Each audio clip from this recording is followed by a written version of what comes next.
Well, on Sunday, it was a case of safe hands. Stockport's John Keeley and York's Dean Keeley starred in a scoreline only goalkeepers dream about. And tonight, County's Keeley looked well protected.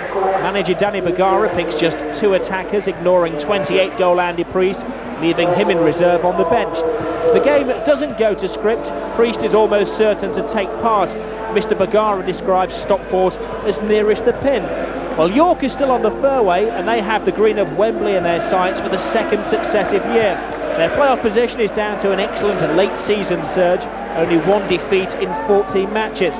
They're unchanged from Sunday, the no-star team from a footballing backwater. In charge, the most recognisable whistle-blower in Britain, Roger Milford.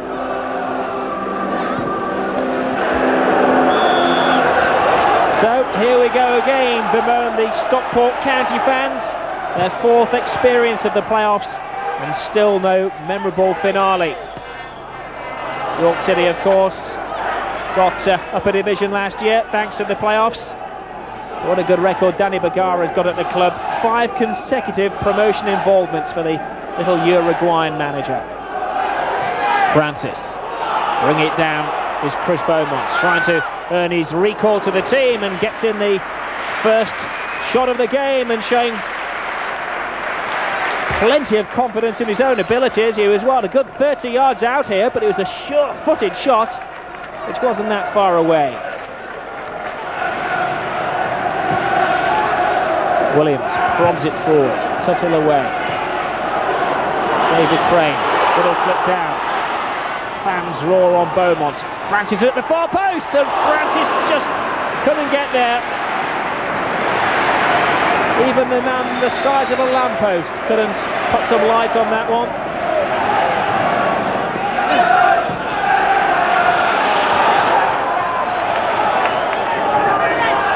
York seem to be in a hurry to get their attacks flowing.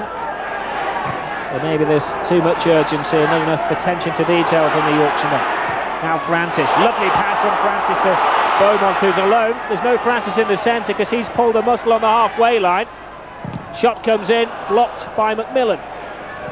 Beaumont takes his time. The ball goes out for a corner, but the bad news for Stockport is that their main threat is crumpled in a heap in the centre circle. Kevin Francis, in playing that lovely pass out to Beaumont, appears to have pulled a muscle in the upper leg. This is a real cause for concern for Danny Bergara. He has a ready-made replacement in Andy Priest, but nobody quite is the danger of 6'7" Kevin Francis, the tallest player in the league. To the feet of Gannon this time, who is fouled by Gary Swan. Swan not too graceful, obviously. Now York have everybody back in defence as it's played to the far post. Francis rises the header, and he misses from just 2 yards out. Jim Gannon going in bravely where the boots were flying. And the best chance of the game so far. Kevin Francis came down from the floodlights. A good downward header from him, but not a textbook header from Jim Gannon, getting his forehead underneath the ball. Williams puts the pressure on little McMillan, who is little compared to Big Kev. The defender bouncing off Francis, who's showing his full array of skills. Oh, great cross as well. A suspicion of handball. More than a suspicion from the Stockport fans. But to be fair to Jim Gannon, in the thick of the action again, he didn't appear. Look at those skills from Francis. Who says he can only head a ball? Good skills, good cross. And the York defender, well, it did hit his hand, but no intention at all there from Stancliffe. And Francis again hobbles into position. The pain is almost becoming gain. Good humoured banter with the York fans. I don't think the set piece was meant to happen that way, but Stockport finally getting the cross, and Francis looked to be pushed at the far post then by Tuttle. And he had a very good case to moan and groan at Mr Milford. As the cross came in, you may see Francis was pushed in the back, and the referee and linesman quite clearly, their view was obscured. Bushell. Oh, it falls to Barnes. 2 in the centre. Barnes puts the cross in, nobody there. Connolly gets a foot in. And a real scare for Stockport, and York showing that they can counter-attack with a bit of finesse and a bit of panache. And he's onside again, is Paul Barnes. He's going to have to go alone. Keeley comes off his line, makes one good save. The danger's not over. Barnes couldn't quite react quick enough. And Stockport will just be happy when this moment of danger is over. And when he was called upon, John Keeley was brave, he was alert, and he was quite literally on the ball for this excellent blocking save, getting in the way of Paul Barnes. Beaumont. Peter Ward looking for Francis. Now Jim Gannon. Well, Francis is there, he doesn't realise the ball's behind him. Well, it was a lovely pass to him. I think Kevin Francis was going in the opposite direction. What a great pass, it sent his defender completely the wrong way. Had the space here if he'd just realised there was a ball there to be hit.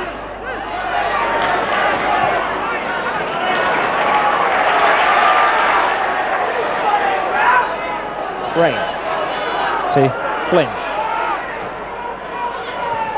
Gannon nods it down, Gannon gets it back.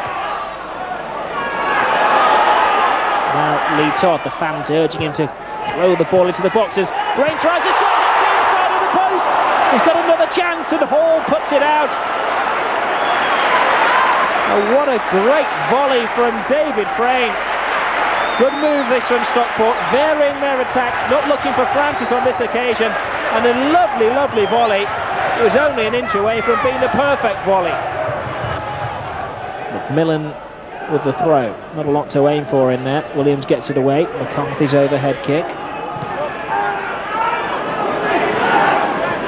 The wind blowing in Stockport's face, they can't get the ball away, and almost an own goal. Well, Mike Flynn will claim that it was a measured clearance. Obviously not a back pass, he didn't want his goalkeeper to pick that one up. As the ball came in, he saw the opportunity to scrape it back. And the best chance that York City have had, arguably, as the corner comes in, and the second best chance that York City have had. Flynn is very angry with the players around him as Tuttle flew in at the far post.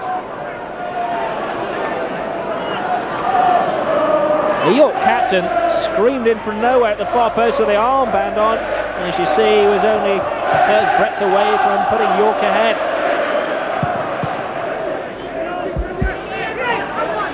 Francis brings it down well, shields it well, plays it well to Todd.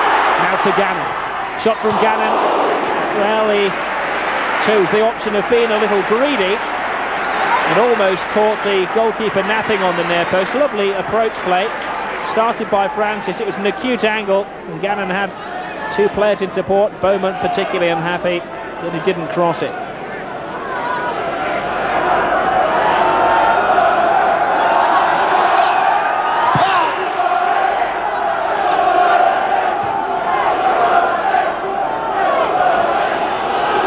Header. Barnes, brave play. Oh dear, inches wide. Almost created a goal for himself out of nothing at all there, simply by charging down the attempted clearance. There seemed to be a sly use of the hand, but it bobbled just a couple of inches wide. Good crowd inside Edgeley Park tonight, 6,733. Francis looking mobile despite his thigh problems. Long ball for Tony Cannon to chase. The old-timer for York keeps going and keeps going. Plays it back to Bushell. They've just gone a little too far. York now throwing everything into attack. Brave challenge from Connolly. Now McCarthy, an old-fashioned winger. Put out by an old-fashioned tackle, but York have the corner. The volume is rising from the red end of the ground.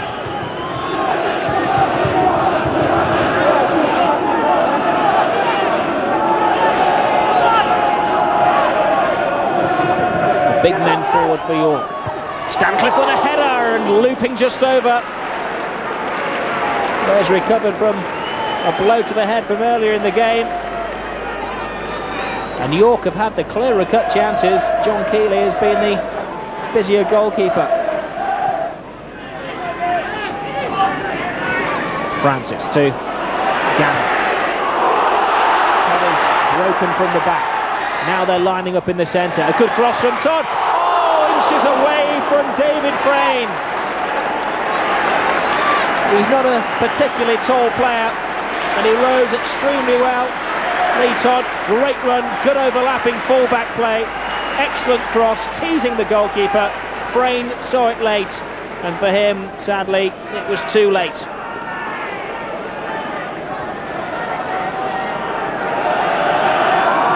A scoreless game which has been full of chances, and Frayne has had two of the best of them. Substitute Pepper involved.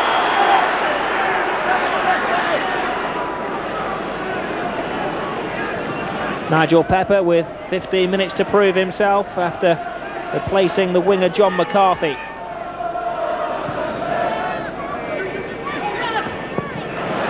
Good flick from Gannon to Todd. Again they line up in the centre, they take a backdoor route. Barnes finally steals the ball from him. Up it goes. Todd loses it in the air to Cannon.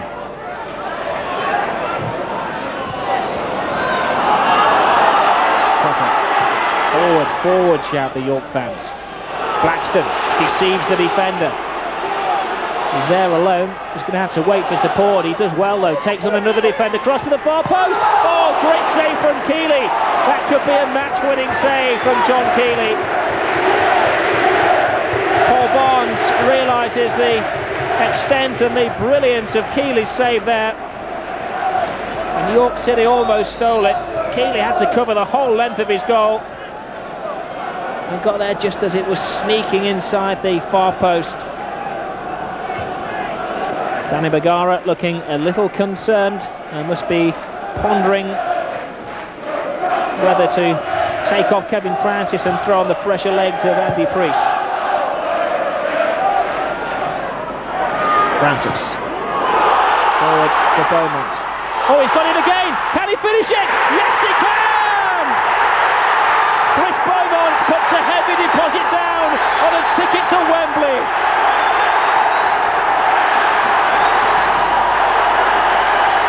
Edgeley Park comes alive.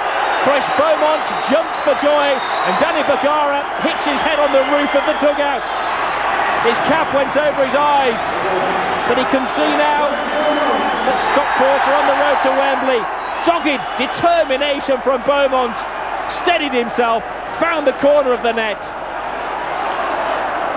And you must say, it's just what Stockport have deserved. Lovely finish, a cool head in very trying circumstances. Danny Bergara looks more like Norman Wisdom with that cap on. But no laughing matter, it's serious stuff.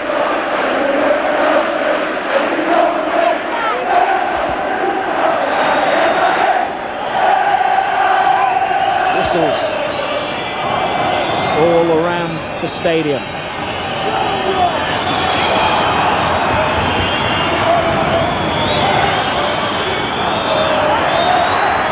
Roger Milford grabs the ball off the Stockport player. The final whistle's gone. Danny Bergara joins in the pitch celebrations. Chris Beaumont there with a number 10 on his back is the night's hero. His only league goal came 6 months ago, and what a time to break his very quiet scoring spell. Chris Beaumont, Stockport County, and their masses of fans are on their way to Wembley.